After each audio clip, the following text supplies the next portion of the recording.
offline stuff. Not anything important. I just have some new diamond armor from trading with villagers. Nothing like.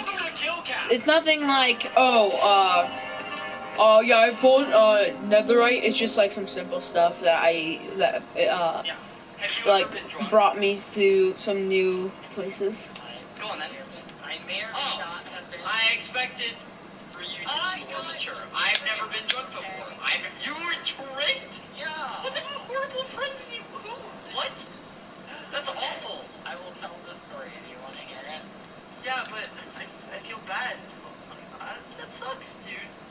That just makes me sad. Well, technically it wasn't my friends that tricked me. Okay. It's my family. If you're comfortable. Your fam? Yeah. Christ. Okay, what happened? Okay. Here what happened. Alright. So basically, I was at a wedding. Alright. Were you the one getting married? No. Okay, what? No. No, I was just making sure.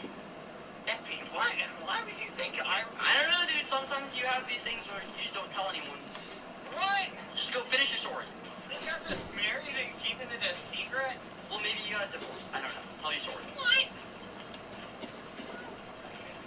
Anyway, okay. Where was I? Oh, yeah. So, here what happened, alright? I was at my cousin's wedding, okay? And, lo and behold, my family had never seen me, like, have more than, like, a little bit of alcohol, right? Right. So, they were, like, talking, and they're like, oh, hey, bad boy, Halo, what are your favorite types of alcohol? And I was like, oh, well, I like hard apple cider. And they were like, hard apple cider? That's not alcohol. And I'm like, it has alcohol in it. And like, yeah, like that Mike's hard lemon.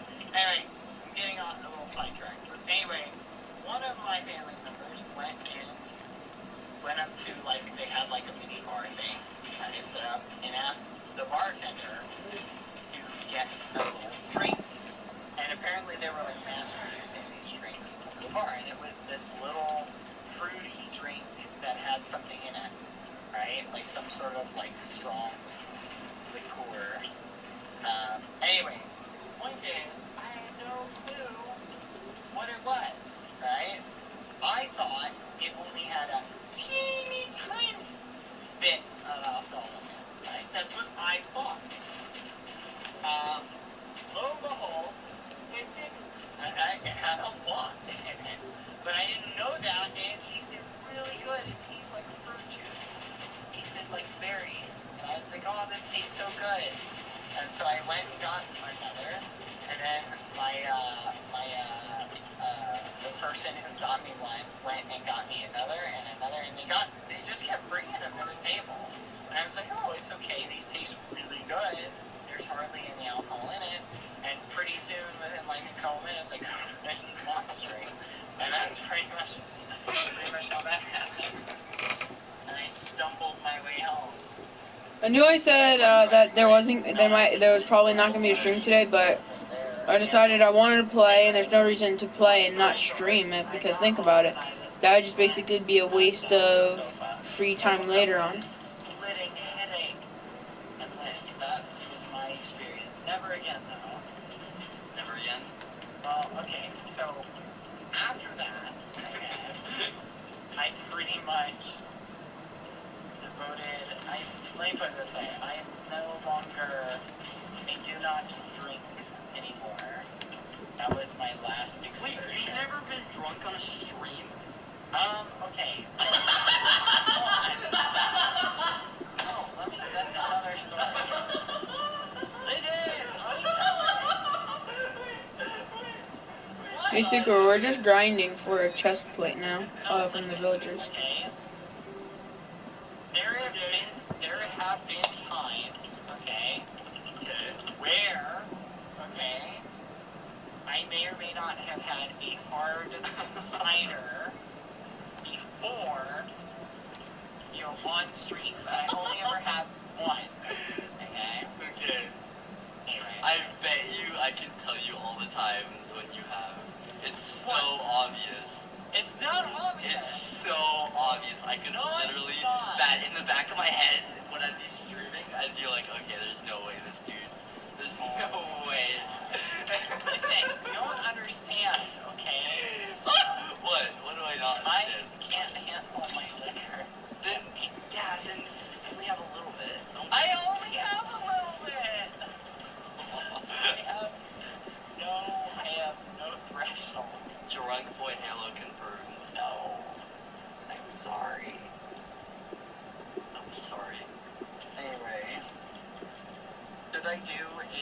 should I do a hard cider stream at some point? Ooh. How about when I turn 21, we do it together? I like that. That sounds like fun. How long till you turn 21? January.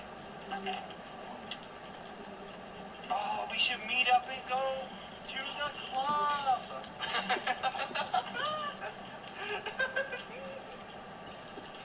What? Wouldn't that be cool?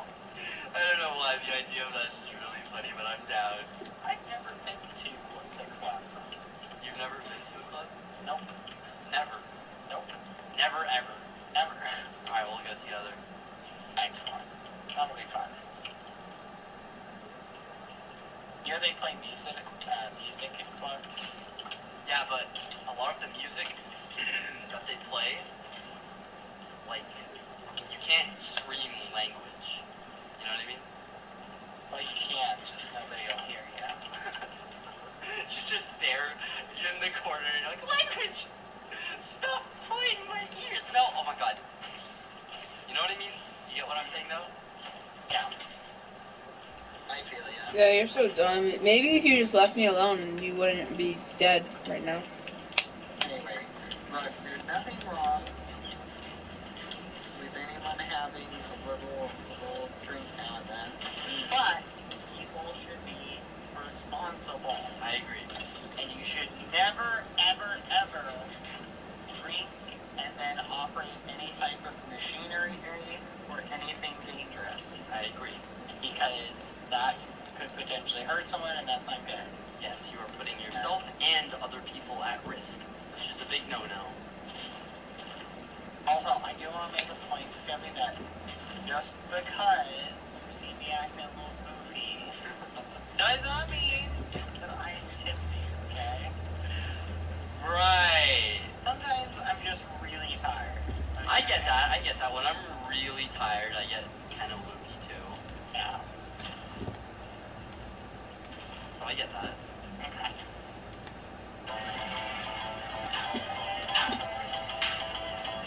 Should we drive back to the real world? This is like an iron farm.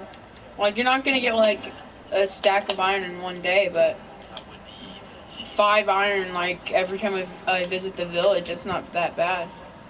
why?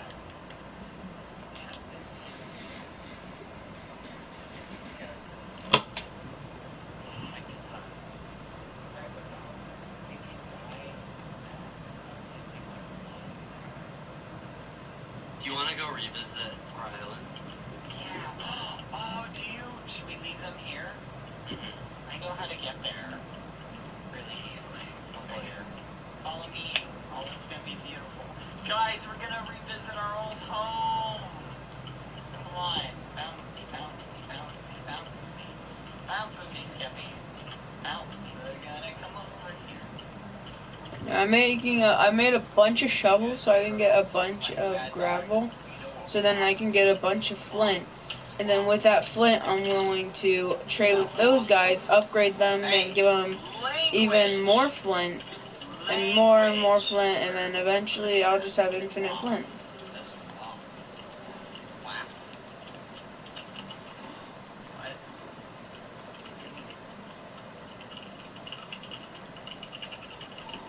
I just try to get like 100 tridents and just make one fully leveled trident. Say we all learn the dance. There's a dance. What is it, the WAP dance? What is WAP? Is it WAP or WAP? WAP stands for what apparel? One day, a young Redditor found himself the victim of a horrible accident. An accident that rendered him incapacitated incapacitated for an extremely long period of time, with both arms broken.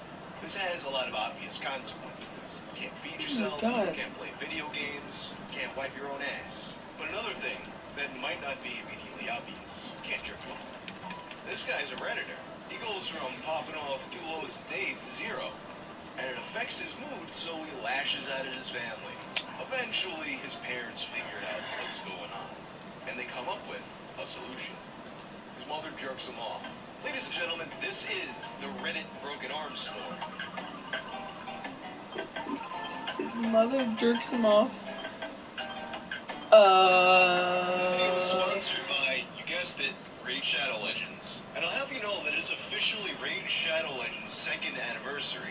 To celebrate, let's take a look at how far Raid has come throughout the years. Let's see In that time, what it's that become is. the most played RPG in the US. Let's hope it's Over a good. million I players just spent like daily, a over 2 lot of billion my battles, money an absolutely and a massive lot community of players. of coal for Raid that. wants to thank all of its players for their support. Bane of It's Arthropods. 6 If it's straight weeks of if it's a anniversaries Bane and of tournaments from Arthropods March 1st sword, I might all the actually way kill through that the middle of villager. April. All of them with insane prizes. Maybe I'll need it They're one even day, launching their but first ever clan tournament to give players a chance to compete directly against other clans to see who comes out on top. And if that's not enough, they're also releasing the first champion in the badass-looking Shadowkin faction, which you can't wait to oh see. my god, go Have a look at away, Dragon. Drown. If you want to get a huge head start in Raid, all you have to do is hit the link in the What the description fuck? or scan my QR Fuck code, off! and you'll get your free epic champion. Oh my god, I just wanted the farm gravel.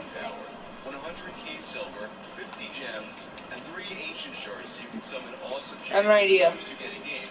All this treasure will be waiting for you here. So to get started playing Raid Shadow Legends today, just click the link in my description. Throughout the years, this has been one of the most requested stories for me to make a video on. The infamous Reddit Broken Arms story. Honestly, I've taken a crack at it a few times, and every time I just kind of hit this wall with it. Because it's just such an uncomfortable and frankly criminal story. I just never really know the right way to approach it. Oh, but fuck off, this time, pufferfish. I'll just gonna kill dive in you. head first. Oh That yeah, being so you said, this is a died. subject matter that for Ha. some people may be traumatic for various reasons. If that's you, don't keep watching this, and if you do keep watching it, don't say I didn't warn you. It begins on December 22nd of 2011 with a post by a Redditor named Verified Son entitled, I am a man who had a sexual relationship with his mother, probably NSFW. When I was in my teens, I had a sexual relationship with my mother. I think that we would both characterize the experience as positive. Please feel free to ask anything, but I will not discuss anything that would reveal my identity. Recently, my mom and I spoke with a researcher that is studying examples of incest that were not traumatic. He is preparing a paper on the subject. I am not an advocate for incest. For whatever reason, it worked for us. Don't use my experience as a template. I am here to relate my experience, not debate incest as a subject. So I really hope I don't need to say this, but as the poster said, do not use his experience as a template. And of course, Reddit is famous for people just, coming in and telling tall tales that are just totally made up. So you would need some kind of proof for this, and according to Ahmad, he verified it. Which leads to the question, how does one verify such a thing? Verification took about a month of going back and forth with a researcher that verified both my mom's and my identity for his research. He reached out to the mods and verified with them. It was also verified that he is who he says he is, and that his field of practice is child psychology and sexual research. So this whole AMA had actually been in the work for a month, not to mention all of the time that this Redditor and his mom spent with the researcher. And according to the mod, the most difficult part of the process was simply getting the researcher to understand what Reddit actually is. Obviously, the thread begins with a whole bunch of people joking about it. Did she ever ask you while you were doing it? Remember when I could fit all of you inside me? This comment has made me laugh hardest so far. I'm reading this at work and trying to stifle my laughing. Hey, what's so funny? Oh, nothing, just reading about this dude who was fucking his mom. Do you smile every time someone calls you a motherfucker? Did you get confused when your dad asked you to seed the lawn during the summer? They also asked him to clarify that he wasn't adopted or, a stepson or anything like that. Nope, biological. So the obvious question, how does one wind up in this situation? It started with her masturbating me, progressed to her giving me oral, and eventually we had sex / made love. It was a slow progression. This was not a satisfactory answer for Reddit. I mean, this is not something that simply starts happening and slowly starts progressing. One thing does not lead to another here. So to give some more details, and this post right here is where the story gets its name. Well, without giving away too info, I was injured in an accident at 14 and incapacitated. I went from masturbating 2 times a day to 0. After 2 weeks, I was frustrated and took it out on my parents. My mom and dad knew what was up and talked about my mom helping me masturbate. The approached me one afternoon, and when my mom said, "I know you are frustrated and why you are frustrated, would you like some help masturbating?" Blood was rushing in my ears, and I said yes, but I really didn't know if she meant what I thought she meant. I was excited and confused. She said that she would take care of me when I went to bed, hours away. Now, right off the bat, my thought, and probably your thought too, is that this mother belongs in jail. Both parents really, because don't forget that the dad co-signed it. It's pretty cut and dry abuse, not just because of the age, but the power dynamic, and also the fact that incest itself is illegal in most jurisdictions. Like, there's several different crimes going on here. And as a lot of people in the thread pointed out, everyone's kind of like joking around about this, but if the genders were switched, that this was a father and a daughter, people would have a much different tone in approaching this. Like, this is why I kept on trashing this video, because people would ask me to cover this haha funny Reddit story, and I remembered it that way, and then I go back and look at it, and I'm like, oh, this is a lot darker than I remember. But still, what's done is done. OP is a lot older now. He's working with actual professionals, and he's just here to tell us about what happened. So he describes this interaction at first of being clinical in nature. Like, I'm just here performing this procedure for you for the sake of your mental health. Which, it's still not good, but it sounds less not good. And there is at least one guy on Reddit who was just fascinated by the description of this as clinical. Mr. Oklo, I read through your comments and I'm interested in how clinical she was initially in her handlings. If I, for whatever reason, had to masturbate a male friend or family member of mine, I would try to make my technique as uniform and devoid of personality as possible. This is kind of dumb, but my own personal fantasy surrounding your situation is me wearing pajama pants or sweats, getting a large and obvious erect. Alright, we get the idea. You don't need to hear this guy's entire fantasy that he wrote out. I mean, this guy wrote a whole essay asking questions about the various amounts of personality she put into different things, the varying speeds and stuff like that. And side note, apparently this guy seemed to have like some kind of reputation for this, because the top comment is, "I just knew you would eventually show up." Actually, wait, I can't go on with this video without looking into some of this guy's greatest hits.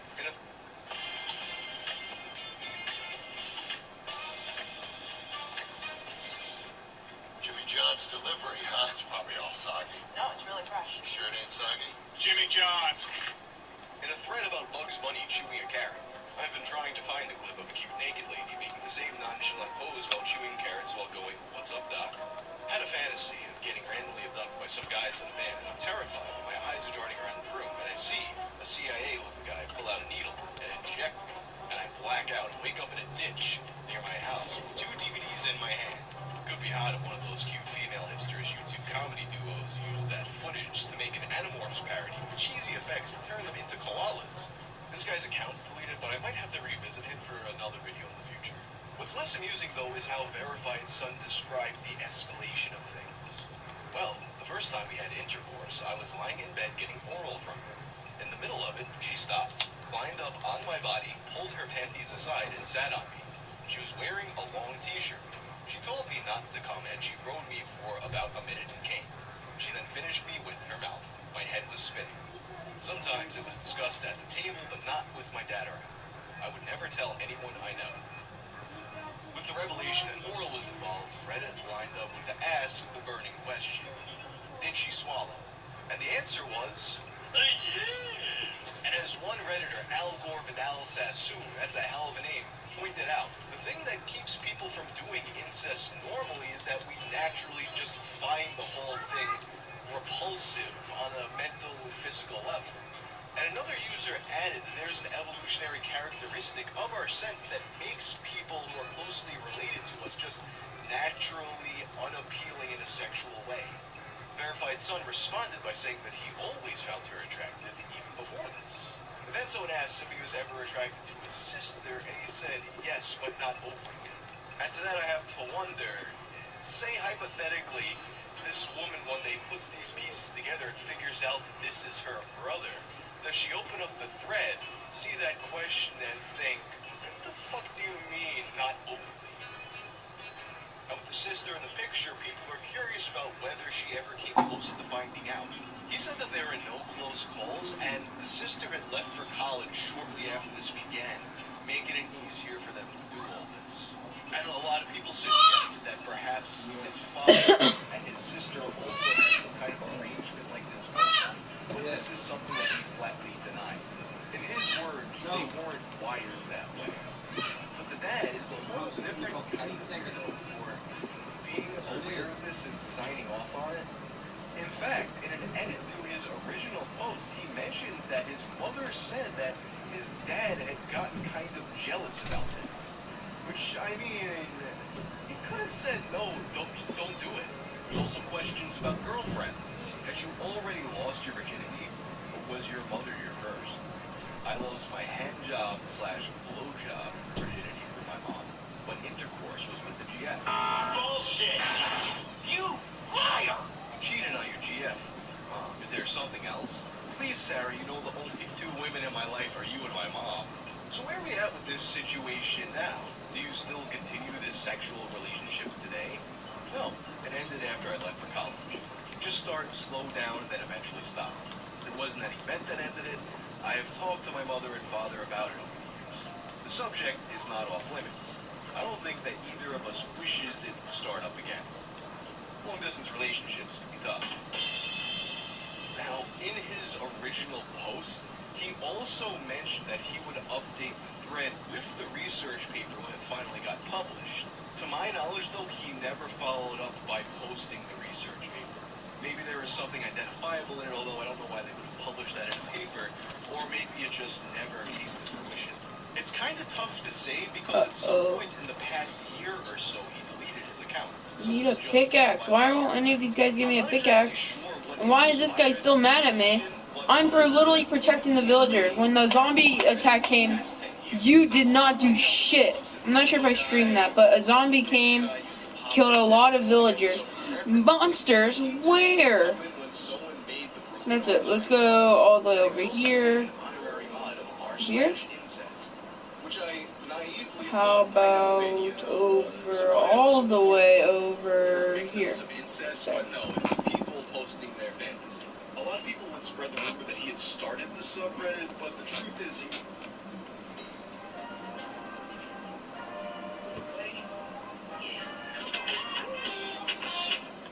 One of the greatest advances of the post-internet world is the ability for people to go online and enjoy and discover fringe, obscure fantasies. I mean, before the internet, who would have guessed that so many people would be into inflation? The fantasy of blowing yourself up like a big balloon. Illustrated by this Sonic the Hedgehog image, as for some reason the Sonic the Hedgehog community is always at the forefront of any paraphilia. Or how about Vor, the fantasy of being swallowed whole and digested? Once again, illustrated by the Sonic the Hedgehog image. But what if, instead of being swallowed whole, you prefer to be devoured piece by piece? In that case, you might have visited a forum named the Cannibal Cafe or one of its many cousins. But for at least 2 visitors of these forums, the fantasy alone is just not enough. So for today's episode of Tales from the Internet, let's talk about Armin Maivas, the man who ate his internet data.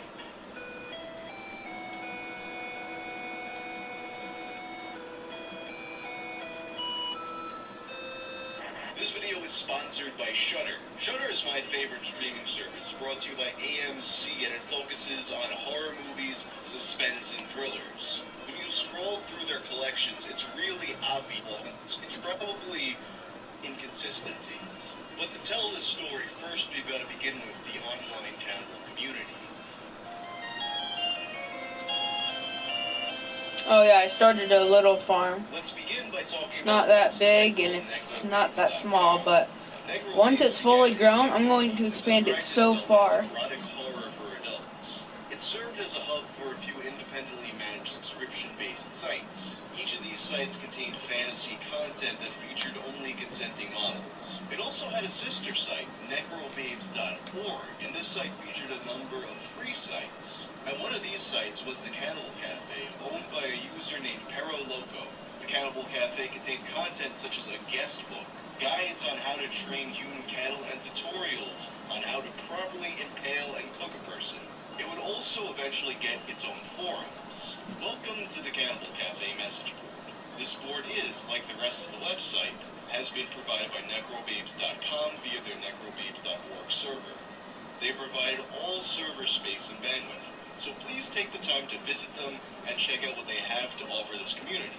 Meanwhile, we here at the Cannibal Cafe, in association with the California and Midwest Human Female Stockmen's Association, hope that you will use and enjoy this forum for the exchange of messages and notices. I will attempt to answer all messages directed at me or the C&M HFSA.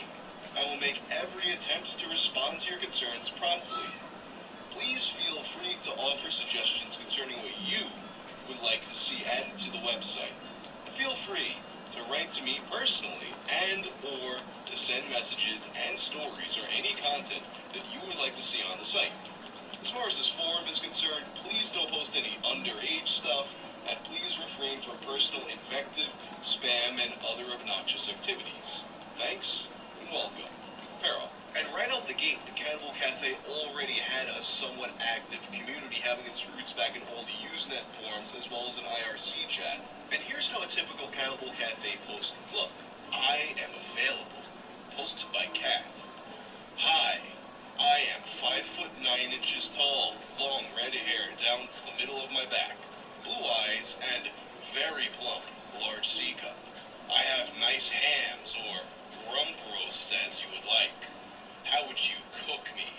And do you have an official brand I could be branded with?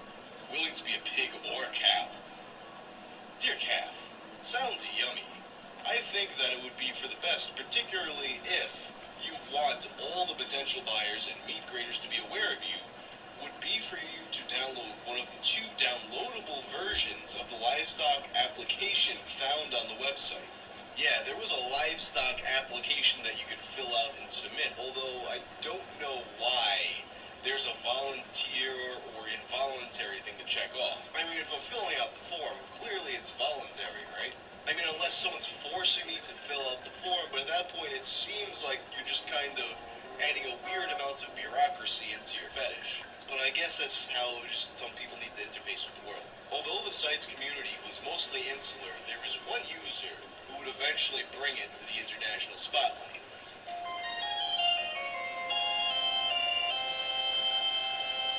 Armin Maivis was an ATM and computer repairman from Germany with a troubled youth. His interest in cannibalism was apparent early as he had become obsessed with Hansel and Gretel. He was particularly excited by the part where the witch wants to fatten up the kids to eat them. In court, he recalled that he would often fantasize about eating his friends as young as 12 years old. However, his friends were relatively few, and his mother, who brought him up by herself after his father left, was very overbearing. An article that appeared in The Age describes their relationship. Maivis's mother was domineering, berating him loudly and publicly, living with him until her death, accompanying him on dates and even going along on troop outings in the early 1980s when he joined the German army. Maivis claimed that such treatment led him to create Frankie, an imaginary brother who listened to him. Although their relationship was somewhat strained, he was very dependent on her, and her death was ultimately the catalyst that sent him down the path that would make him one of the internet's most infamous killers. Crime and Investigation explains. In 1999, Maivis's mother died and left him the family's large mansion house in Amstetten. Totally alone for the first time in his life, without the demands of his controlling mother, he reportedly constructed a shrine to her in the house, complete with a plastic mannequin that he would lay on a pillow each night. The parallels to Ed Gein are very apparent here. After his mother's death, he also developed an interest in internet pornography, particularly that featuring torture and pain. And through these internet sites, Maivis found his way into his first chat rooms about cannibalism. Taking on the name of his imaginary brother Frankie, he would often post to cannibal forums. It was in these posts that he would look for people who wanted to be eaten. In total, he responded to 204 different people responding to these requests. However, as I explained earlier, these people are mostly there just for the fantasy. The idea of being eaten excites them, but it's not exactly something that they intend to really go through with. And this frustrated Armin. It wasn't until February of 2001, 2 years after his mother's death, that Armin Meiwes would encounter someone else who was truly about this life. A man by the name of Bernd Jürgen Brandis, whose name I definitely mispronounced. As a software engineer, Brandis had a bit in common with Meiwes professionally. And like Meiwes, he also grew up in a single-parent household, this time being raised by his dad after his mother's apparent suicide. And like Armin, he was in it for more than just the fantasy. And here's where, as I mentioned before, we start to see the inconsistencies in the reporting of the story. It was reported pretty much everywhere that these two men met on the Cannibal Cafe forum. When I mentioned on my Twitch stream that I was making this video, people even said, oh yeah, the Cannibal Cafe guy. And that's what it says on Wikipedia. But when I was looking through the Internet Archive for the posts, I noticed something. The Cannibal Cafe forums didn't even exist until April of 2001. More than a month after these two men this guy could give me the chainmail so first, I'm looking through the guest set book that I thinking need. maybe these rumors Maybe. the guest book was the same thing as the Wait, forum. hey, come here. Maybe What they the? meant Why the hell are you IRC running? chat or something like that. Oh But then no. I came across Where's my a chest later plate post guy? by a girl You're not who my put chest herself plate on guy. another forum explaining what Are happened. you my chest plate guy? Regarding Armin Meiwes. Yes. Armin Meiwes I did, don't in have fact, much list his for roles you. on a previous incarnation of this forum, Oh. which was known as the Cannibal Cafe and was hosted by Necrophages. However, Herr Meiwes did Oh, it's not not special because I have this stupid Alex skin. Because apparently my skin that I custom made is not here. No, we're gonna redesign this. This skin. Slimesicle. At the time, I was living in Toronto, and the Cannibal Cafe was literally flooded off the web by a concentrated, well-organized flood of traffic that originated in Germany, where it was widely believed that the Cannibal Cafe was the venue where Armin Meiwes arranged to have dinner with Herr Brandis. And it was on the Gay Cannibal Yahoo group, and not the Cannibal Cafe, that Armin Meiwes would make his post looking for an 18 to 30 fit young man looking to be eaten. And after he began talking to Jürgen Brandis in February, they made arrangements to meet on March 9th. Before meeting, they would exchange a few messages with each other. Just 3? Buffalo Wild Wings has 26 sauces and seasonings, like mango habanero and honey barbecue. You're gonna need more fingers. Buffalo Wild Wings, official chicken wing of the big dance.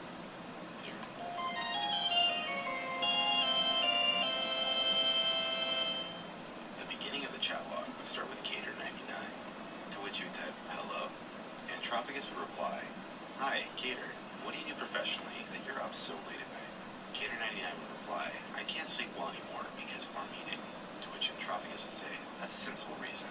Yesterday I was incredibly tired. It was a stressful day. Cater would mention, I'm in telecommunications, and Trophagus would say, oh, that sounds interesting. Cater99 would state, I believe you, to which Trophagus, I'm looking forward to our meeting. It will definitely be really cool. I want it to be. I hope it's really cool. Are you setting an alarm clock?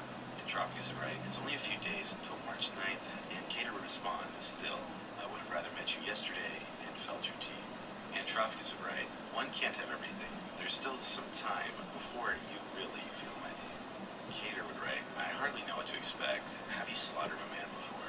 And Trophagus would respond, unfortunately, only in my dreams, but in my thoughts, I do it every night. To which Cater's response would be, so I'm the first. You have eaten human flesh before, or you haven't? And Trophagus would respond, no, you don't exactly find it in the supermarket, unfortunately. Cater99 would then say, how do you know if it'll taste good to you, or that the blood won't make you sick? To which Trophagus would write, I'm reading myself with my dreams. Once I was so excited, I grabbed the needle and drew my own blood so I could drink it. And Cater would write, and your blood, it tasted good to you. To which the follow-up from Trophagus would write, it was quite tasty. Once I was drilling some holes and the drill slipped right into my hand. That was a real treat. Blood is the juice of life. It contains everything a person needs for nutrition. To which Cater would write, then I hope you won't wilt, that you can really see it through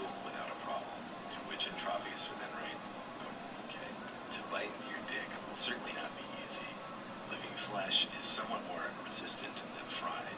But one thing is certain, our dream will be fulfilled. To which Cater would follow up, but there's not so much in it as there is in muscle. And Trophicus would then say, yeah, but the penis is principally a spongy material filled with blood. Cater 99, for both of our sakes, I hope that's true.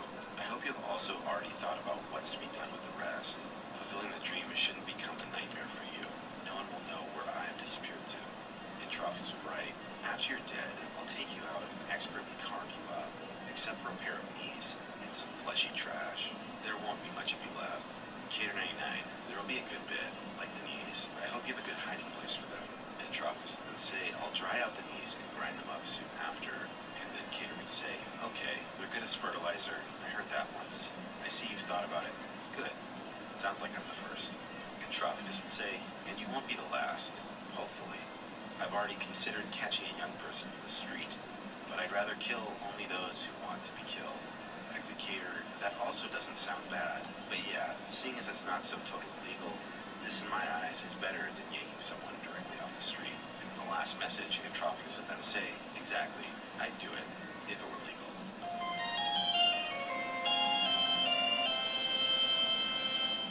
After many restless nights, March 9th came around, and Jurgen Brandes made his way to Wait. Leibus's home.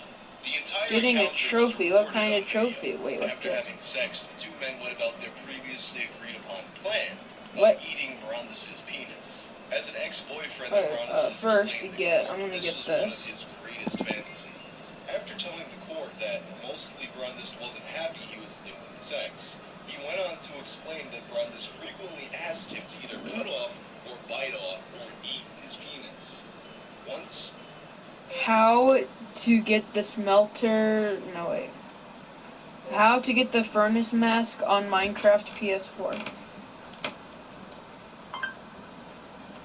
I'm gonna go to a safer place. This place is creepy. Oh shit.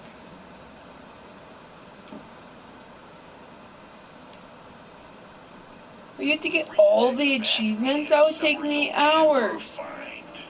If not weeks. Grocery stores and supermarkets, gas Actually, stations, yeah, weeks would probably be a chiropractors' better offices, bowling alleys, grocery stores, fragment of time. Especially that, how did we get here? That one would take me like a day to set up like 3. One of the methods for the custom keeps as Custom I keeps. don't really know what's going on with the custom keeps, but right now, if you have a cape like the pan cape or the I guess this is the founder's cape, I would say just wear one of those. Wear the one that you prefer the best. I also heard some things that the founder's cape was removed or inventory, or I could not get the founder's cape. You have to remember that the founder's cape you can no longer get anymore. Now I do think you can still get the pan cape, but you can no longer get the founder's cape as it was. So yeah, apparently you can transfer, items from Minecraft Earth. I don't know though. Shut up, just Also, come on.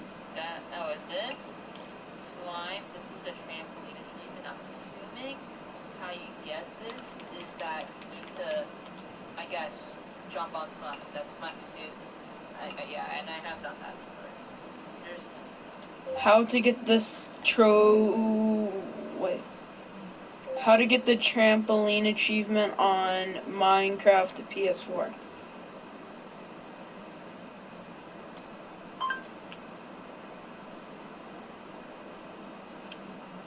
God damn it.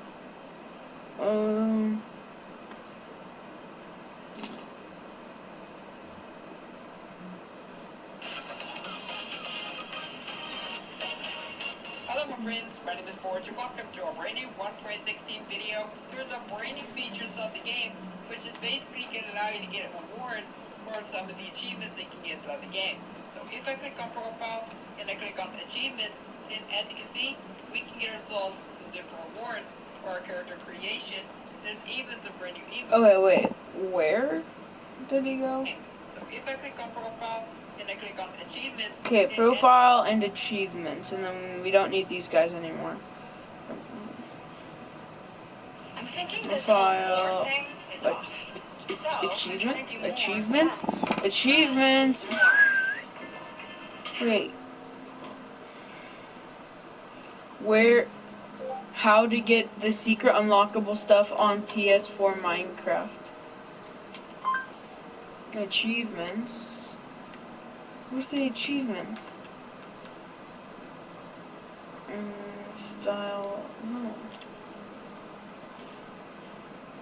Oh, not secret blocks. How to get the secret outfit. Wait. Okay, wait. We're going to look.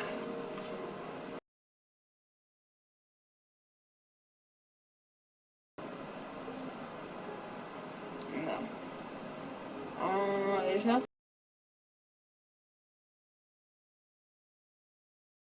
No, that's tokens. These are all tokens. What the hell is this? Prosthetic. Okay, so style. We need some, like... I want something cool. Okay.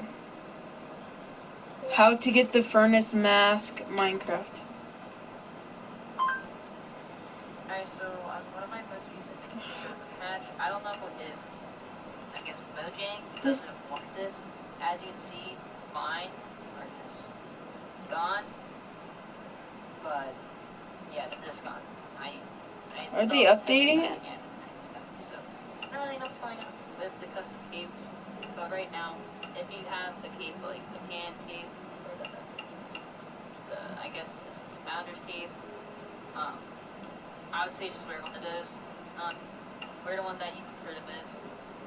I also heard some things that the Founder's Cave was removed from inventory, or I could not get the Founder's Cave. You have to remember that Founder's Cave. You can't do anything on You can't get it on PS4. Wow. So I would have to first buy Minecraft on my phone, which is like $7. Then I would have to do all of those trophies on the phone. Then I had to make Microsoft. Actually, no, I would have to make Microsoft accounts. Then I would be able to start the stuff.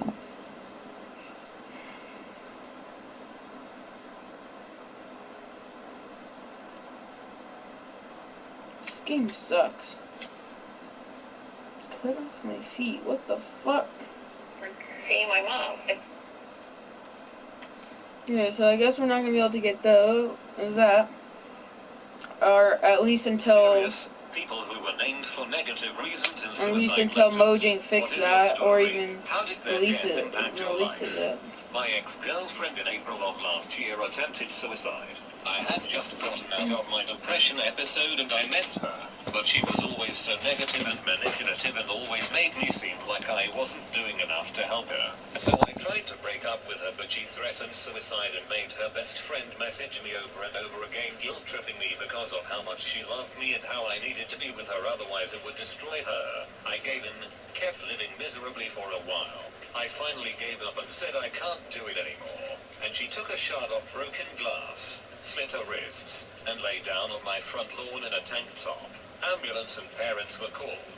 I haven't spoken to her or her friends since. It was traumatizing and I still can't get over the situation. What a freaking manipulative thing to do.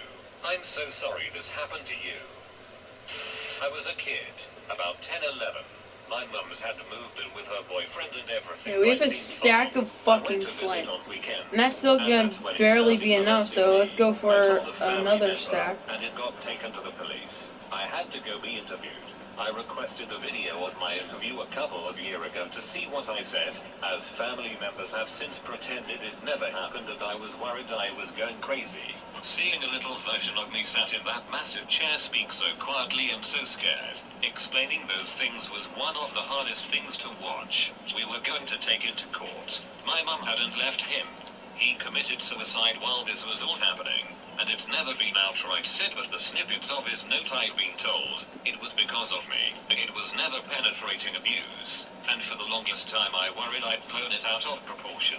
It wasn't that bad, and now he's dead over it. Mum mourned for him, and still talks to me about how much she loved him and how hard it was to lose him 10 plus years later. as if he never did what he did to me. It came out in the wash that he'd been accused before and Mum hadn't taken it seriously when she found out. When they got his computer wiped after his death, the guy at the computer shop said there was so much child pee on it he would have called the police if the guy wasn't already dead. Some days I still feel his death is on me. Some days I'm stronger and remember I didn't ask to be abused. I didn't make him kill himself. In my sophomore year of high school, video That's a good way to games were think my about it. life. You didn't I would ask to frantically be rush home abused. to do all of my You didn't homework early ask just for him so to I kill could play himself. video games. I made It's a his friend fault. online, Maybe and if he this wasn't friend such was a a piece lot of like shit, he me. wouldn't have He done it. only cared about video games and he loved talking about it too. We would go on servers and talk about how wrong people about some aspects of the game. When we grew closer, eventually he opened up to me about how he had depression and how he had suicidal thoughts. There was a day that we finally disagreed on something, and we had a very heated argument, to the point where I told him that I wouldn't care if he just disappeared suddenly. He took a lot of offense to that, and the next day he sends me his suicide note saying how our argument was his tipping point and that I had caused him to do what he did. Fortunately, he survived, but a week after his attempt he sent me a letter telling me how his life would never be the same again and that he would never recover from going through something so traumatic. I felt extremely guilty hearing all of this. For the longest time, I couldn't talk to people as confidently as I used to because I was constantly worried about the consequences of my words. I became depressed, and it affected my behavior for a long time until I finally opened up about it recently to my friends and family. There are still days that I wake up and I think about what happened, to the point where it determines what mood I'm in on that day. Otherwise, I have been making slight progress, and I've finally been gaining the strength to get out of bed and live my life normally.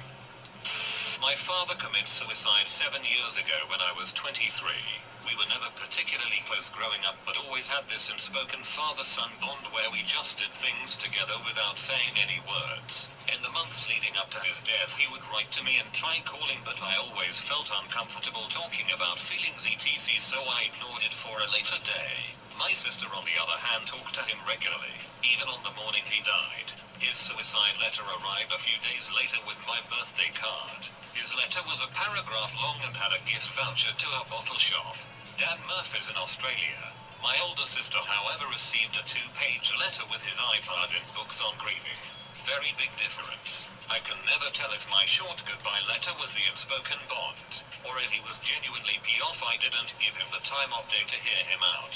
Ever since, no matter how minuscule it might seem, I'll always give people the time of day to lend an ear. A friend of a friend's fiancé hung himself in a game shop and left a note blaming 1. Dead. 2. Me not having sex with him. He and I had had one conversation in the entire time I'd known him, where I said I didn't care for the sequel to Wayne's World that much and he called me a stupid bee. That's it. Sounds like he definitely had his own issues. You can't control who becomes secretly obsessed with you. My dad committed suicide when I was 18. I was fresh into the Navy and it was the first time in my life I didn't have the ability to call my dad every day. My parents divorced when I was a kid and my mom was the one who raised me. Anyway, I got a call from the cops that my dad passed away on Christmas Day. I had been trying to contact him since Christmas Eve. When I found out it was suicide I was shocked. My dad was always so happy and funny, though he did suffer from alcoholism, something I tried in vain for a long time to help him through. I had no idea he was suffering from such deep depression, something I also suffer from. I never read the letter myself, but my mom and sister did, and they highly recommend I not read it so I didn't. I don't know the specifics but I know he said his daughters didn't love him. That hurt me so much because I loved him to death. We had our disagreements obviously, we're father and daughter, but I never thought I gave him any reason to think I didn't love him. It's something I struggled with for a long time, and it almost led to me attempting suicide myself. Now that I'm older, 24, and enough time has passed, I know that what he wrote wasn't what he truly felt. I remember all the time we spent together and I know there's no way he could really believe I didn't love him. I know he felt like he wanted to be a better dad, but I think even with his flaws he was great. If I could tell him anything today it would be that I'm sorry that I ever did anything to make him think I didn't love him. Unfortunately we never get those opportunities when things like this happen.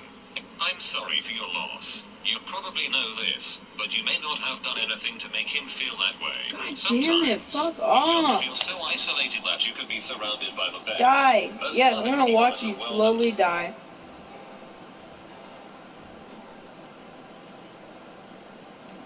Move. You ever think Pac-Man gets tired of eating these same little dots? I can get any 2 toppers on my large pizza for just $10. Just $10.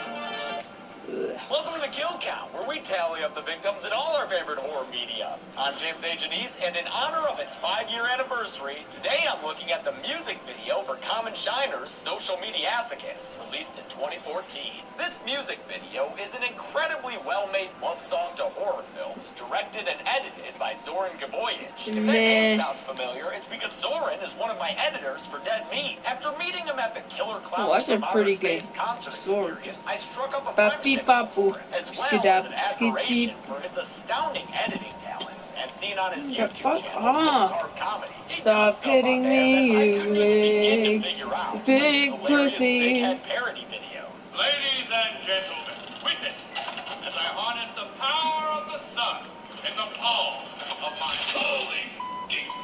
So I was thrilled when he offered his editing services to help ease me of the workload this channel demands. And ever since the end of the Halloween franchise last October, he's been taking the scripts that I write and laying in movie footage over my words. It can be scary how well he knows what footage I have in mind sometimes. And I'm very grateful to have his help, since it saves me about 8 hours of work per kill count. Seriously, Zoran, thank you, man. It helps that he's a true blue horror aficionado, which is evident in the music video for Social Mediasicus. His visual depiction of this very catchy song includes references both popular and esoteric, as well as a bunch of fun kills. And a sequel to this smash hit was released earlier this year, and you should definitely check it out. After all, it does feature cameos from your favorite kill counter and horror podcast host. Oh, Chelsea is also Pennywise. Yep, that's Chelsea there. How many kills will we tap our feet to in this absurdly awesome music video? Let's find out and get to them. The music video begins with a montage of our favorite Crystal Lake killer getting ready for school. Right off the bat, you can see that every frame of this thing is packed with horror references. I won't be able to point them all out in this video, but Zoran just so happened to make a video explaining them all. So go check that out and admire all the work that went into this production design. Jason's got a supportive family, although they're not too big on sharing their favorite breakfast foods. So he heads to Wes Craven's Slasher High on an empty stomach, went into this production design. Jason's got a supportive family, although they're not too big on sharing their favorite breakfast foods. So he heads to Wes Craven's Slasher High on an empty stomach, hoping to avoid bullies like Ghostface and Samara, and to have a better time with his locker than Candyman. Luckily, his best bud Freddy Krueger is around to help him scout out the girl he has a crush on. Careful now, Jason. Don't go having any thoughts that are too naughty, especially since she's already got a boyfriend, that big old bully Michael Myers. In Stalking 101, while the gluttonous professor rattles on, Jason falls asleep and dreams of chasing after his favorite final girl. Despite his tendency to sleep through the lessons, Jason is freaking ace in this class. So the girl asks him for help and tells him to call her at 976 Evil, a nod to the 1988 horror flick that Robert Englund directed. Jason and Freddy are pumped for this fortuitous opportunity. It's gonna be so we get a cute terrible. getting ready montage that sees the young Voorhees try out all sorts of outfits from his past cinematic and video game adventures. But in the end, it's his everyday apparel that Freddy approves of. Jason shows up to the girl's house with some books and stuff and tries to help her learn the fundamentals of fucking around with pencils. They take a break from studying to watch the band playing this awesome song, Common Shiner, who turns out originated in Grand Rapids, Michigan, the second largest city of my home state and the birthplace of Ash's Boomstick. That's right, this sweet baby was made in Grand Rapids, Michigan. They watch as lead singer Morgan Foster gets punched in the nuts by a little shit, but the fun times and possibly accidental hand-holding end when Michael bursts through the front door and tells his lady to go on again. Not you though, Jason. You about to get a beat down by Michael's toadies, Pinhead and Leatherface, which ends with a reference to a classic moment in What? Texas Chainsaw Massacre. Jason gets some advice from his dad about how he was able to win over his Yeah, just wait, God. Leads Jason to cyberstalk his crush on Facebook. I'm trying to do stuff. It's not a good substitute, man. You need that human interaction. Also, I love both the Tucker and Dale ad off to the right side here, and the ad for Dr. Finestone's Dental Academy on the other side of the browser. Get ready for the dentist kill counts to come out around Halloween when your teeth are getting rotten from all the candy you'll have had. Oh, one last great thing I have to mention is the comment left by Dr. Loomis on this picture of Michael as Ghost Bob. I can just hear Donald Pleasant saying these words in that amazing crazy voice of his. You don't know what death is. Jason gets an invitation from the girl, so he suits up and heads out to the Slash Dance to party it up with all the other horror icons in attendance, and that guy who's always eating stuff. That character, Unhealthy Doug, is played by Lee Russell and is an inside joke of Zoran's, having appeared in a bunch of his horror-centric videos like Jason Voorhees' personal trainer and Sausage Fingers. Jason arrives just in time to see his crush kick around as Slash Dance Queen. A bittersweet moment for him because he's not up there with her. But look at how happy she is. But as Jason walks away, it turns out that people are playing a game on his crush because she gets a bunch of pig's blood poured all over her head while standing on stage in front of everyone. Yeah, turns out Jason's crush is Carrie. And if you're familiar with that movie or book, you know this ain't about to end well for the people in this gym. Yeah, that includes you, Pinhead. Let the kill counting begin. Michael is the first one to go, getting hit in the head with a bucket so hard it puts a dent in his mask. Carrie then kills Leatherface by telepathically throwing him through a table. Aw, poor sweet boy. He probably got bullied into helping the others with the brain. Next to go is Pinhead, hoisted by his own petard, if you will, before Carrie turns her attention to the band. The guitarist is killed by a guitar in the stomach, the drummer by a drumstick through the head, and the singer and bassist are executed on the mic stand in a kill that directly calls back to how the vice principal English teacher died in Then Unhealthy Doug suffers a fatal heart attack. I'm not sure if that one can be blamed on Carrie. It's possible it was just his diet and lack of exercise. So what kind of regimen does he have going? The wide shot of Carrie shows 18 additional bodies lying around the auditorium. Another 2 are seen by the door when Jason rushes back inside, with the mask being played by Zoran himself. An additional 4 bodies are seen as Jason and Carrie embrace each other, and the spin-around kiss they share reveals another male body on a pile of tables. Finally, as they walk off together holding hands, 5 more new bodies can be seen, giving us a grand total of 30 victims in this Slash Dance massacre. The music video ends. Begin. Michael is the first one to go, getting hit in the head with a bucket so hard it puts a dent in his mask.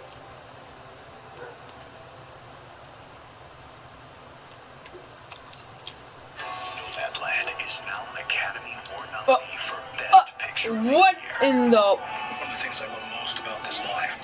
Well, it's fire protection and thorns? Shit, just trying to learn some new things, and I came across this WikiHow article on how to stop children from masturbating in public.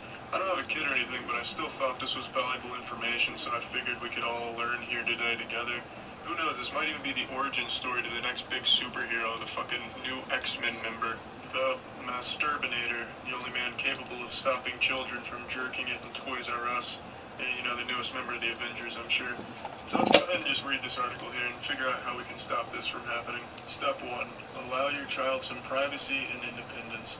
Everyone needs time alone, children included. And this kind of private time is when masturbation is generally appropriate. However, if they decide to masturbate right in front of you, see next step. What is next step? Put them up for adoption?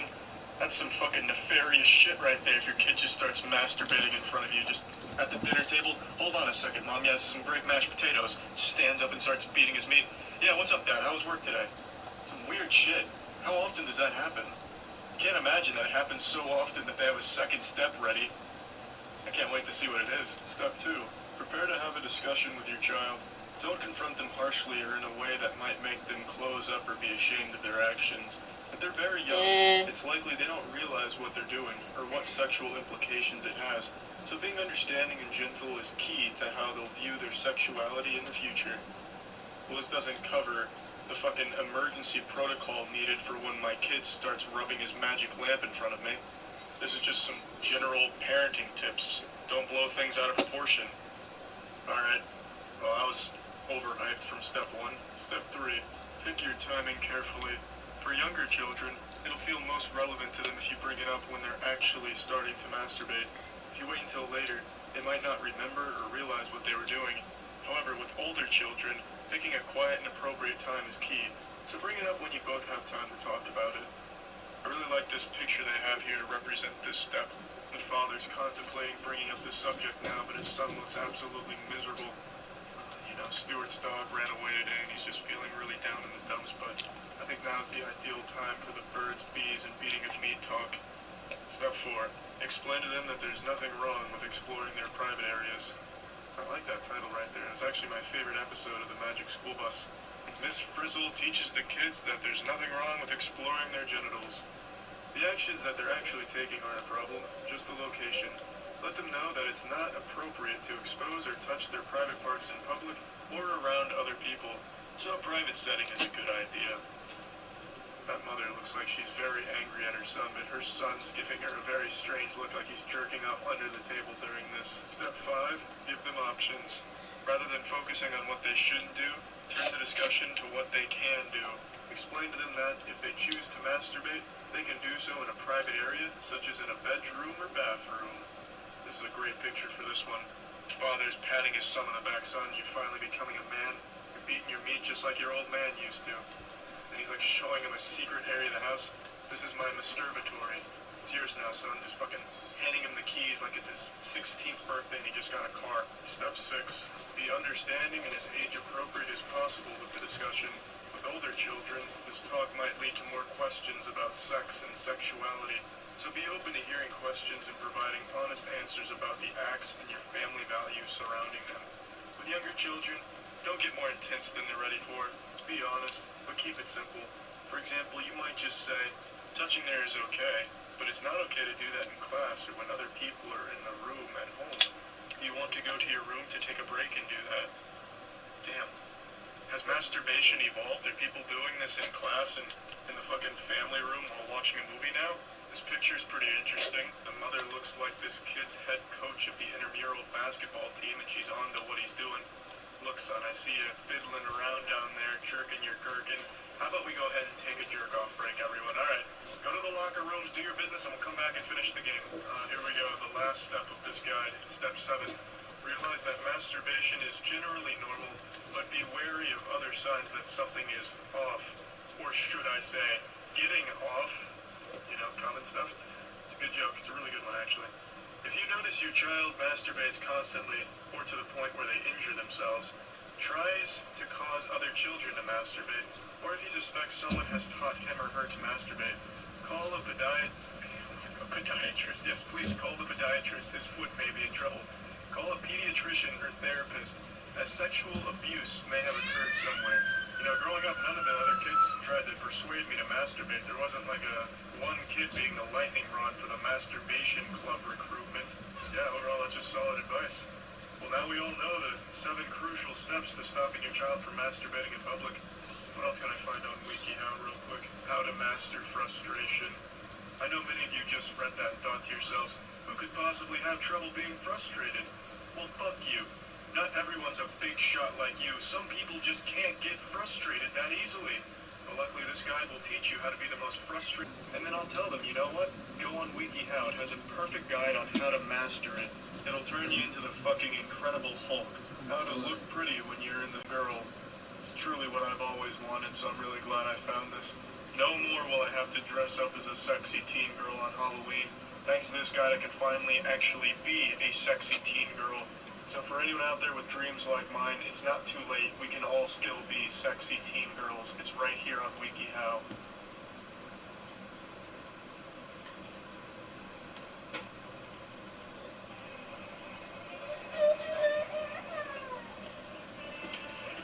Point. This is the most hostile comment section on YouTube, and I feel like I can say with a high degree of certainty that this is the longest argument ever in a YouTube comment section, lasting an entire year and spanning roughly 500 some replies.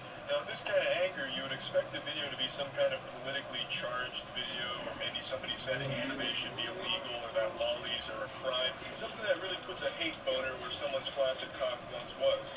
But what if I told you that the video that all this is taking place on, the most aggressive comment thread on YouTube, was actually on a Paper Mario song? I'm going going to take you on a journey through this war zone here. We're not going to read every reply just because there is so many. This thing's longer than the fucking Bible, honestly. But we're going to go through the big parts, the big moments here in the manga, make sure we get the gist of what's going on, because this may be one of the greatest stories ever told. It's got it all. It's got a little something for everyone. A story of betrayal, violence, love, terrorism, action, drama, mystery, and most of all, Mario. Chapter 1, The Catalyst. This is where it all begins. This is ground zero. Lunar1314 leaves a comment saying, I don't care if I get hate because of this opinion. This is my favorite Paper Mario final boss song. A bold and brave hot take. Someone didn't tell Lunar that opinions are illegal on the internet. It's not the most controversial thing to say. It's simply a matter of liking a song. But this is the internet, and you can't like something that somebody else doesn't like. A lesson our boy Lunar here is about to learn the hard way. Enter the villain, Arumaru 1837. Because you're like 9, haven't even played the other games, I guarantee you. And now, just like the Powerpuff Girls when the hotline rings, our hero rolls in, Dave Matthew. These are our primary characters. Of course, we get introduced to other important side characters throughout the season here. The lore gets very deep, trust me. But this is basically the Batman and the Joker, Dave and Arumaru. Dave sweeps in defense of Lunar. How about we agree that you are a jerk? Everyone can have their own opinion, and that is the internet, so no one cares about your opinion to begin with. Also, instead of throwing insults at me, why don't you try to get me to see things from your perspective? It would be a lot more time efficient, and unlike insults, actually accomplishes something in the long run. Or you can continue to assume that I am a mere child that does not know of the 5 other Paper Mario games? Was it 4? Or has even played them, both opinions being completely wrong. But as I said, it's the internet. We can go in circles all day and night, and neither of us would get anywhere. So let's not, okay? Dave trying to get out ahead here and squash the beef, giving a fair warning to Arumaru that you do not want to fuck with Dave, but spoiler alert, Arumaru pokes the sleeping bear. You never gave your side, dumb fuck. All you did was come on here talking about some damn opinions or some shit. Pretty clear you didn't intend to accomplish anything. Also, you haven't played any other game, have you? It's not hard to know how many Paper Mario games you kid. 64,000 year no. Paper Mario, this garbage, and Color Splash, which was actually not bad, but was too weird gameplay-wise to be called a Paper Mario game. And it's this comment right here that makes a good boy go bad. You do not question Dave Matthews' understanding of the Paper Mario franchise, and you do not do it on a public forum like this, and be an asshole about it. The opinion haver that started all of this comes back in here, kicks open the doors to the Church of Paper Mario with tears in his eyes like he just watched his parents having a fight, saying, all I said was, this is my favorite final boss song in the Paper Mario series, but it turned into a huge fight, and I don't understand that. And then Arumaru hits him with a hard dose of reality. You said you don't care if you get hate, so obviously you do understand, dumb fuck.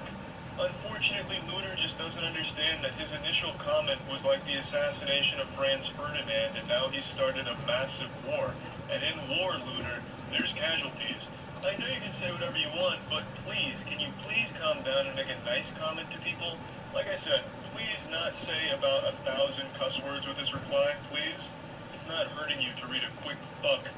Look, I'm understanding everything you're saying. I'm just here to calm you down. Not everything in the world is solved by anger. Jedi Brooklyn Green comes in here and tries to reason with Sith Lord Arumaru here about how anger is not the key, but it's all for nothing because Arumaru has already been consumed by his anger.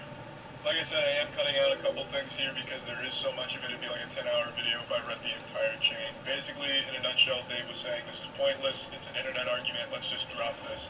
And he concludes his monologue with, well, since we both agree that this whole thing is pointless, let us just agree to disagree and be on our way then. Arumaru, cool, so fuck off. Peace was never an option. Don't just take time off. Taste time off. Nah, seeing your pointless insults because you can't come up with an actual comeback to my remarks is rather funny to me. I thrive off your pointless rage. Thought I was done. Why are you still here, idiot? As I said, I thrive off your rage and anger. You want me to stop? Stop being angry. Easy. Dave Matthews is slowly accumulating power like a spirit bomb fueled by Arumaru's Oromaru's rage. He is laughing in the face of Oromaru's anger. Not angry, dumb fuck. Piss off. See? Angry. Not angry, dumb fuck. Piss off. See that you're running out of comebacks. I can give you a few if you need them. Dave, of course, being one of the world's leading comeback dealers. Not stressful, you're just annoying, lol. And there's plenty of music better than this shit, even from Color Splash. Uh-huh. Why don't you go back to your 1,000-year-old game and super overrated Paper Mario game? Your screen, oh boo-hoo. Let me play a sad song for you on the world's smallest violin. Oh wait, I broke it. If this was done, why did you reply? Metal Mario coming in here just spitting straight venom in the face of Oromaru here, lighting him on fire with the world's smallest violin comment. Nice try, dumb fuck, but I haven't even played any Paper Mario games except Color Splash. Now fuck off with your shitty excuses for jokes. People have better shit to read. When I initially made it to this chapter, the first time and got blindsided by this plot twist, I fucking recoiled into my chair, threw my arms in the air. I was just so absolutely shocked. I felt like I was witnessing history, like I am your father level twists here. This is subverting expectations done extremely well. Not Game of Thrones Season 8 bullshit. This is how you surprise a reader with a narrative plot twist. Who could have seen this coming? If you remember back to the genesis of this whole mess, it started with Oromaru melting down and breaking shit in his room over the fact that somebody liked a Paper Mario song he didn't like, and then accuses them of not having played any of the other Paper Mario games, and then only a short 100 replies later, he himself admits he's only ever played one Paper Mario game, and it's not even this one. It's so fucking remarkable. What an incredible twist. That is character development right there. Now we're getting a little bit of the origin story of Oromaru here, which only makes him even more mysterious. Well, I see my sympathy was misplaced. You seriously judge a game on what other people say about it?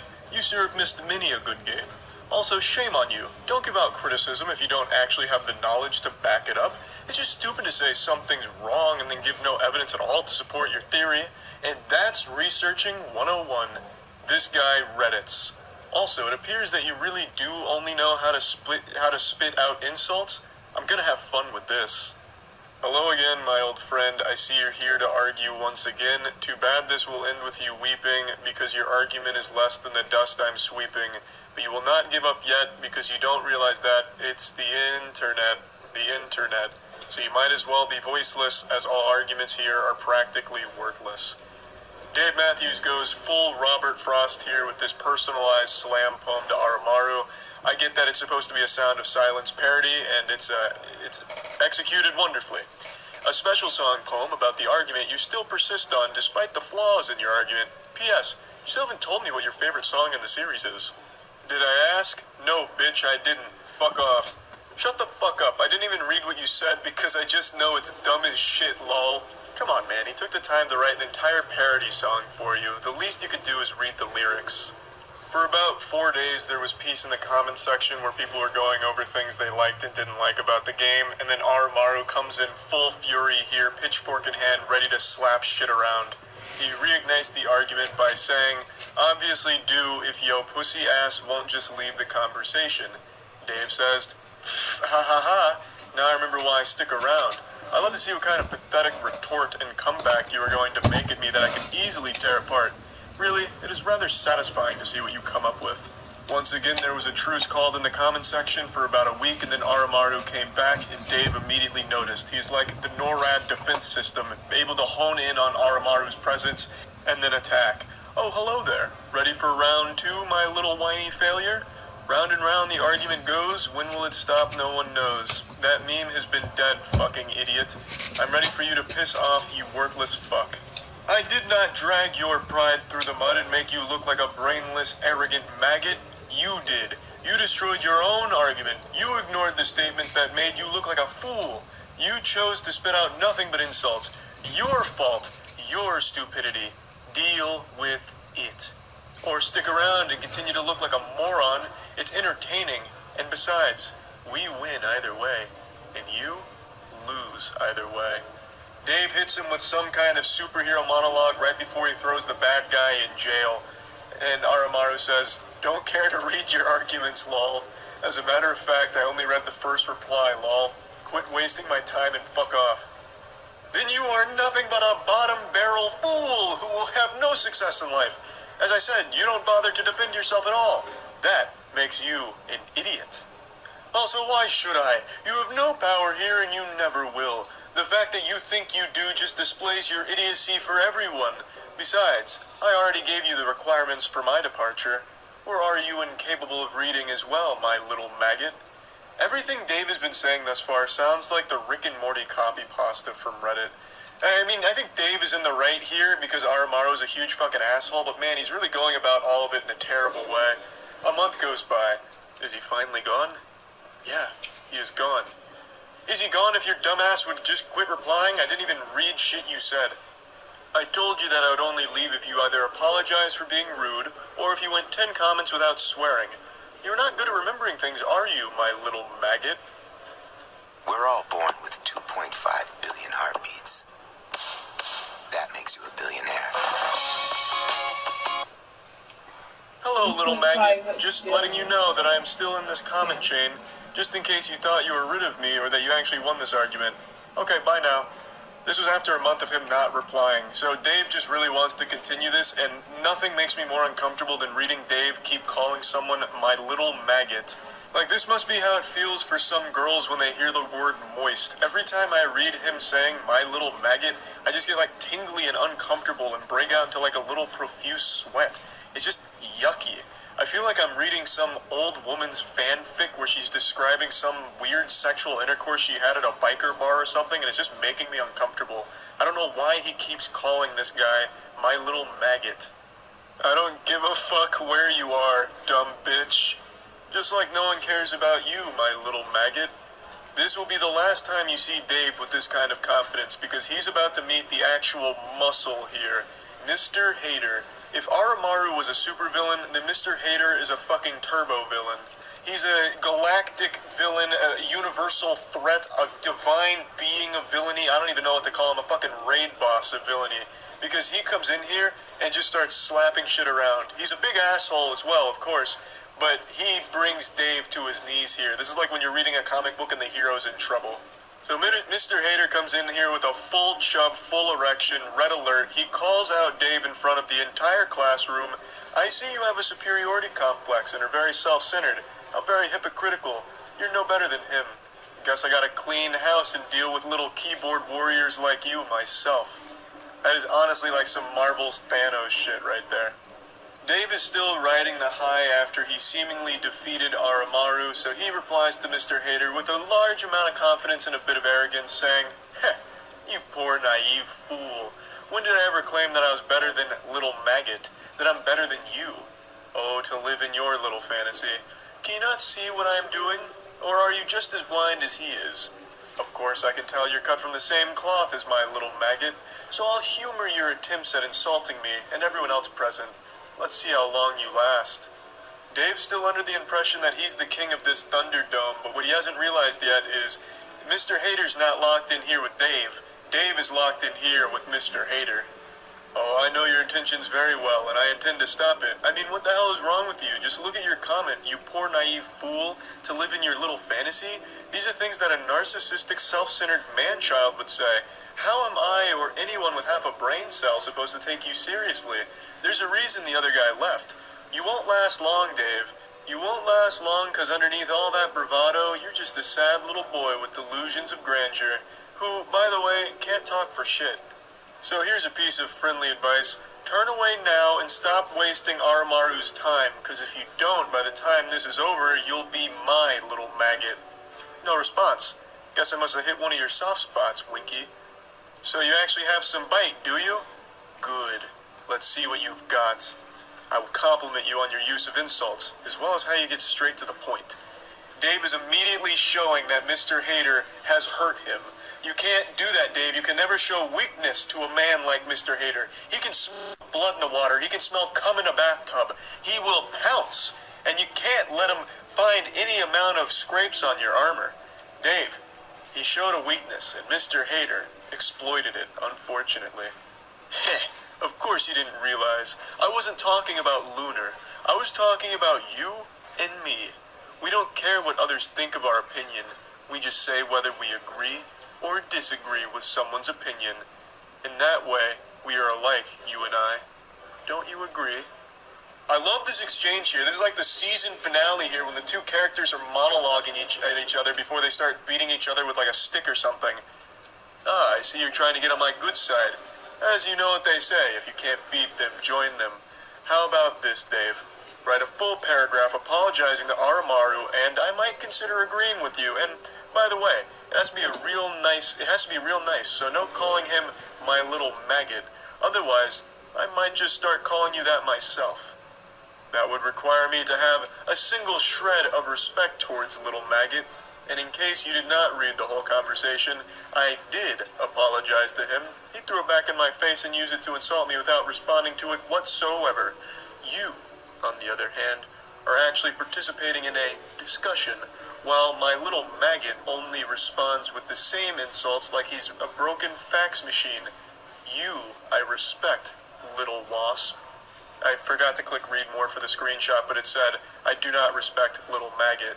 So now Dave, for some reason, is calling Mr. Hater Little Wasp. I don't understand where he's getting this from. Maybe like from old 60s movies or something where it was cool. And then he references a fax machine, which hasn't been in use for the last 30 years. So I just don't know what's really going on here. Maybe Dave is caught in a time vortex and he's communicating with us from the past. And he's only able to communicate through the comment section of Paper Mario Final Boss Song.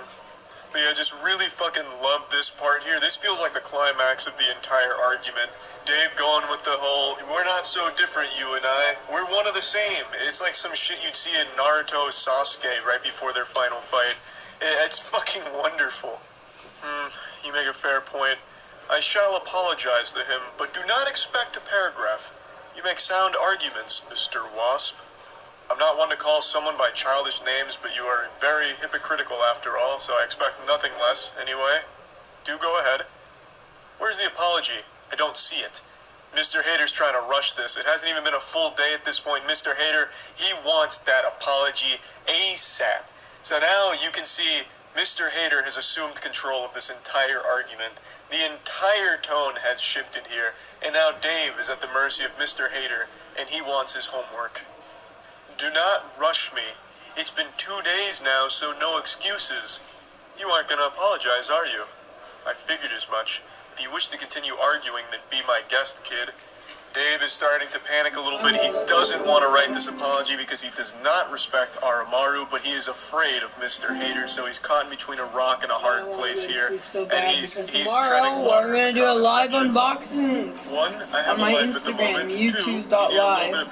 I may switch it to YouTube, but not likely. A 5% chance I might do it on YouTube, just for some publicity or whatever. To not do what little maggot did.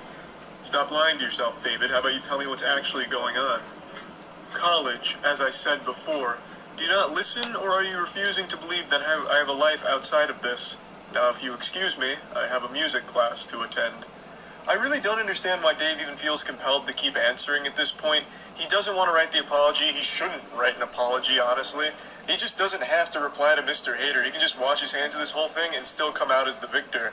But for some reason, he keeps engaging with Mr. Hater in here, and Mr. Hater's pressure is somehow like leaking into Dave's real world, it seems, because it feels like he's stressing about this apology, which he shouldn't write in the first place.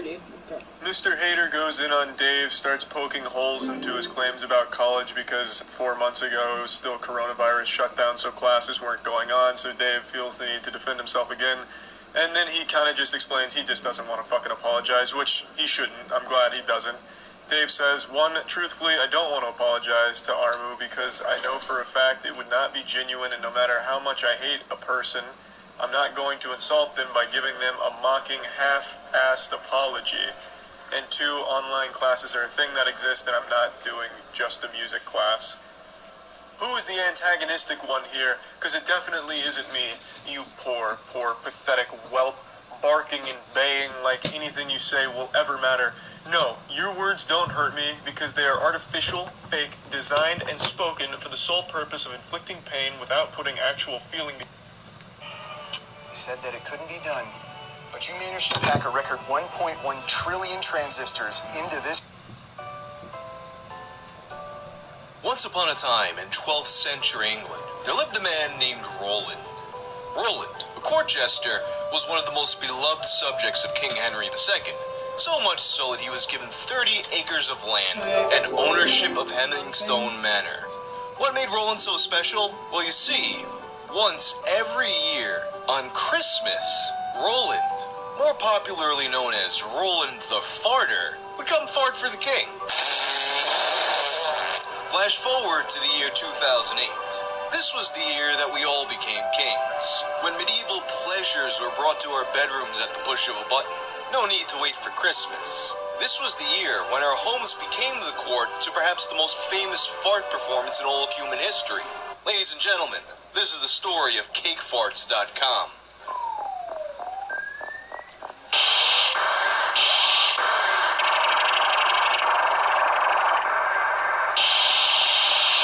Thank you to War Robots for sponsoring this video about fart porn. This video will probably be to how you want to play the game. And they could also be customized with a wide gold and 50,000 silver. Perfect to get you blasting other robots to bits in a variety of locales. So don't wait, click the link in my description to join the other 150 million people already playing this game worldwide. And once again, thank you to War Robots for sponsoring this video. I'm gonna be totally honest, the intro to this video had very little to do with the actual story I'm about to cover. I just thought it was kind of funny that there is a guy who existed in the world with the name Roland the Farter. Although Roland and the star of Cake Farts do have the common ground of being professional farters, one was more for humor and one was more for pleasure. Although, of course, in practice, those lines got blurred. The story of Cake Farts begins on July 17th of 2008, when a post was made on the Something Awful forums. A user named Owl of Cream Cheese wrote, "You know what I liked the most? Cake Farts," which contained the YouTube link to the infamous Cake Farts video. I'm sure this will get taken down soon, but holy crap, this is the weirdest fetish I have ever seen. I could never have imagined anyone I have would have the fetish of farting like almost everyone cakes. does. Funny it stayed on YouTube so But bruh, how does it go from, oh, I like being handcuffed, to I like sniffing farts while pounding someone, or watching my partner have sex with someone else? Like, I guess the second one kind of makes sense, like you like seeing people get ravaged, but you don't like doing it yourself. Cake farts. She then tastes a small bit of the cake as the camera zooms out to reveal that she's not wearing any pants. She then walks around the counter, climbs up on top of it, gets, as she describes it, comfortable, then proceeds to lower herself onto the cake. The following is the audio of the farts. What the fuck? For that particular fart, you can hear it was a very special fart. You could see her asshole puff out like those guys from Airman's stage on Mega Man 2. That right there, that's what the asshole looks like. And she's not done yet. Roll it.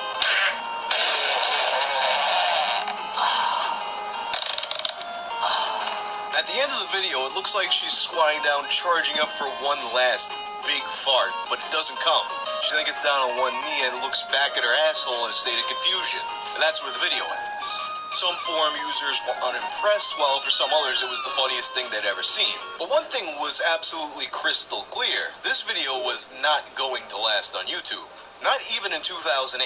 It needed to be preserved, and more importantly, shared with the rest of the world.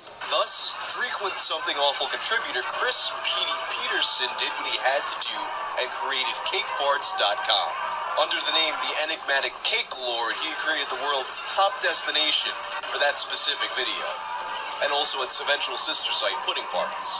And understand now that at this point, we're already living in a post-Goatsy... Wait, Cake Fart is farting and Cake Farts are two separate... for this sort of single-serving site. Cake Farts fell into kind of a new space for this kind of website, not spreading for how shocking it was, but more so just for how absurd the idea was. And it's just a funny fucking video. I mean, she looks at her ass confused. So, of course, you've seen these kinds of videos from me before. You know where this goes at this point. Millions of people are sharing the site, so it gets bombarded with traffic, and it becomes a struggle to maintain the website. Reaction videos sprout up on YouTube. She's kind of ugly. She looks pretty trashy. And with Cake Farts being a bit more accessible than other videos of its type, you also get some people imitating it. Perhaps most famously, Zoe Zane going on the Howard Stern show to fart on a cake for him. You can't really do that with Two Girls, One Cup or the BME Pain Olympics. I mean, You can, but who would? And while all this is going down, the creator of this website, Chris Peterson, finds himself falling further and further down the cake farts rabbit hole. When I was in an like article written in 10, I heard about Google Link Up, and I tried to search it up, and nothing came up, and I was like, oh my god, this is so stupid, I'm wasting my time, and I never searched it up. Now I'm happy that I never searched it up, because now I know what the video contains from this guy.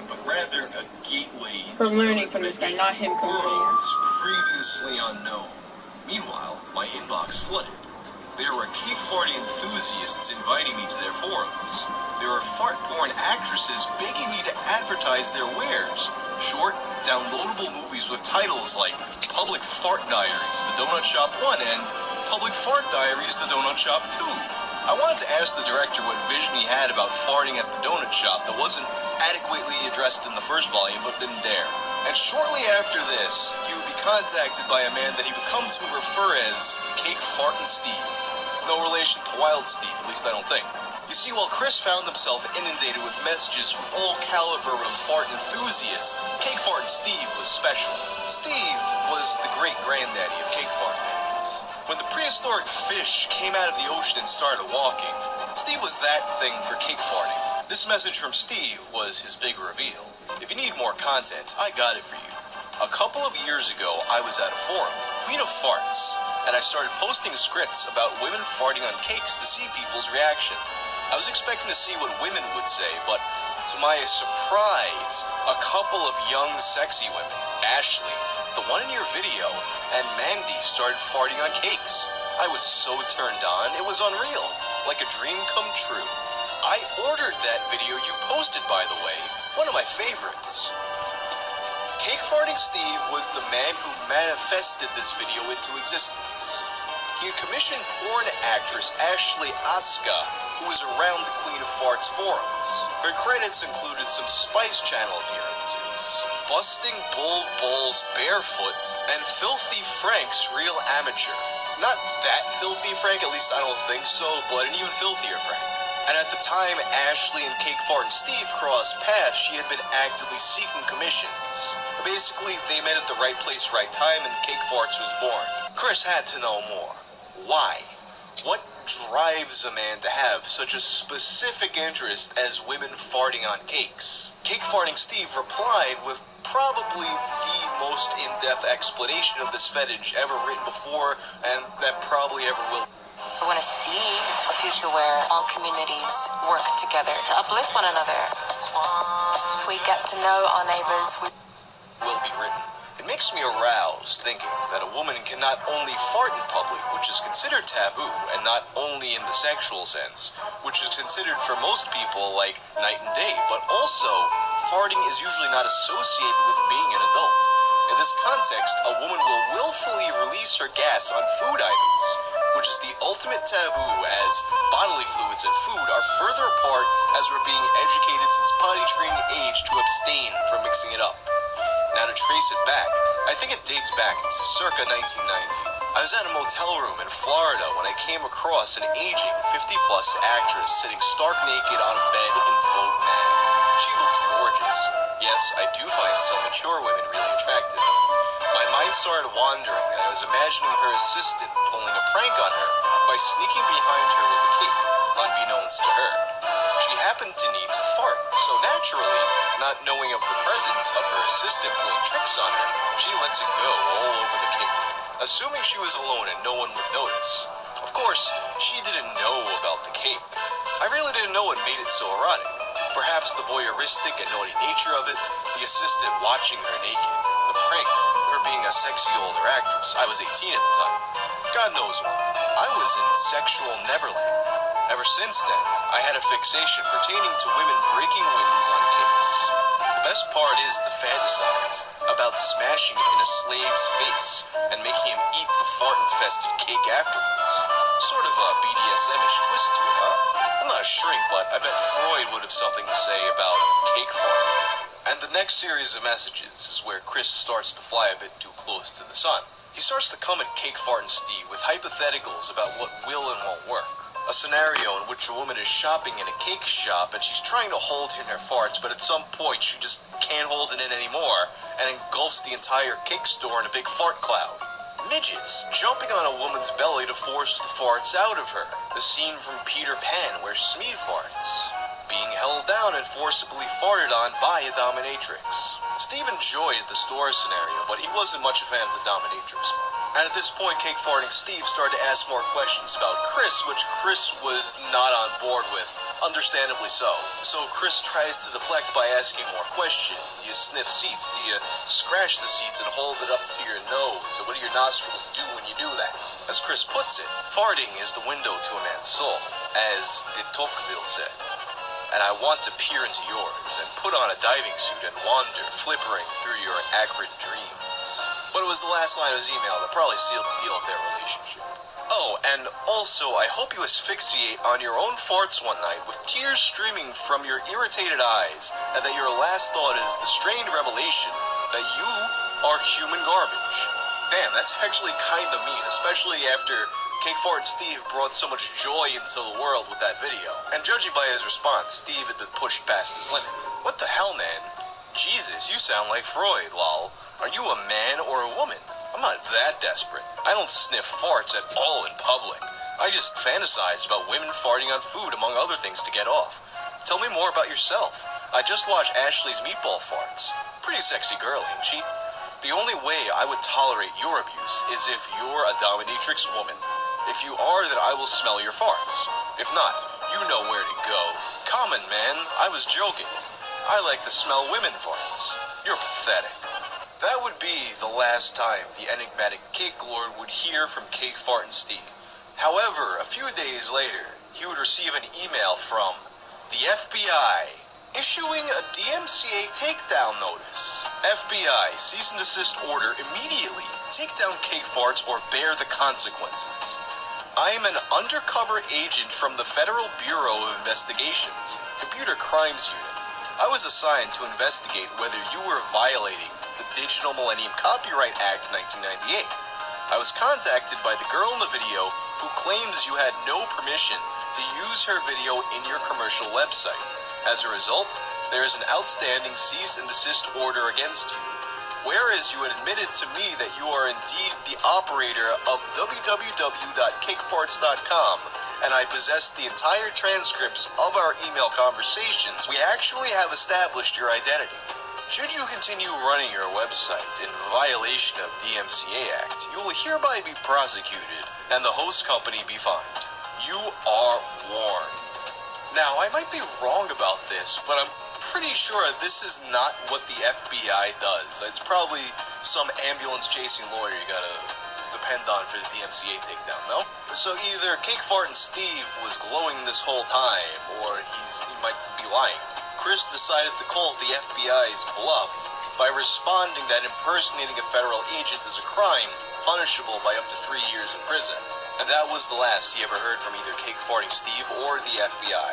Although this correspondence ended on a sour note, I can't help but think Cake Fart and Steve took great joy in knowing how far his video had spread, and how many new cake farting videos were created due to his influence. In a way, it's as if for a period of time, we were all just living inside of Cake Fart and Steve's ass cloud. And that's the story of Cake Farts. If you like this video, I'm gonna place all this back and then we're gonna go on an adventure, because I haven't been on an adventure for at least 2 weeks. Whenever a new medium pops up, there's pretty much just one guarantee. People are gonna try to use it to hook up. Think back to newspaper personal ads, or those weird old VHS dating videos. Hey, how's it going? They call me the Hispanic Dragon, because typically by the end of the night I'll be dragging these nuts across your face. My friends call me Wavy, but the ladies, they call me the Silk Master, because in the bedroom, I'm as smooth as it gets. You can tell me about your family, and I can tell you about my mother. Things she used to say to me, things she used to wear, things she used to make me wear, things that she wore that I would like you to wear. And the internet, forget about it. It's kind of funny to think about how nowadays we basically have Tinder on our phones and kind of just think of it like a vaginal Grubhub. And everyone's just kind of cool with it, but it used to be a lot weirder. Even weirder. Just a couple fellas doing what a couple fellas gotta do. Alright, not that weird. But let's take it all the way back to 1998 before dating sites were really a thing. A time when one pioneer of the early internet decided to take things into his own hands. Hello, my future girlfriend. This is what I sound like. Did he ever find a girlfriend? Let's find out.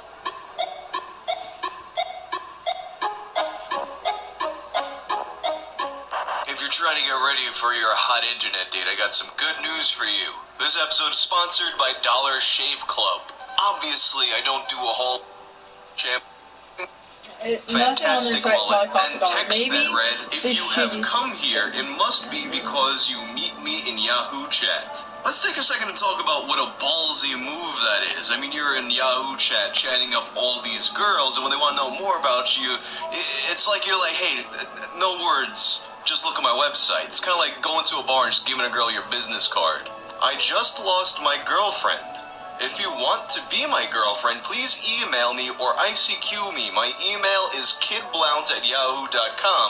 My ICQ number is 1917150. My name is Michael. This is me. If you have Microsoft Internet Explorer, you will hear me in the background. If you have Netscape, click here. If you are going to be my girlfriend, please don't dump me after I like you. And while most people in those days would have a PHAT fat MIDI playing in the background, Kid Blount played this audio file of his voice. Hello, my future girlfriend. This is what I sound like. I am 11 years old in the 6th grade in New Mexico. Please PM me if I'm on Yahoo Chat. Bye. And this website would only briefly stay between Kid Blount and the countless girls he would seduce in Yahoo Chat. It very quickly started to make the rounds in IRC chats and get passed around emails before it made its way onto a website, HowFreshIsThisGuy.com, where he was featured as one of the fresh guys. But the hero of our story wouldn't fully be propelled into the mainstream of the internet until 2001. That was when he found himself on the TV shows The Screensavers and Unscrewed with Martin Sargent. And later on that year, he would be posted to the front page of Newgrounds.com by its creator, Tom Fulp. Over the years, Newgrounds has always been timely with pointing out / making fun of viral trends on the internet. We were right there at the onset of Mahir, What's Up, and All Your Base. So now the question, is this going to be the next big thing? Is everyone going to be emailing this link to all their friends? Respond to this post with your thoughts, or just go ahead and create a flashcard to make it into this market. Either way, I can't wait to hear your thoughts. And the community very quickly came out to host this video. I hate this kid. He's been hit by the ugly log, and he sounds like a woman. Jesus, if he thinks the internet will get him laid, he has another thing coming. Mark. That kid was hit by a whole ugly lumberyard. Goodbye, guys. See you tomorrow, probably.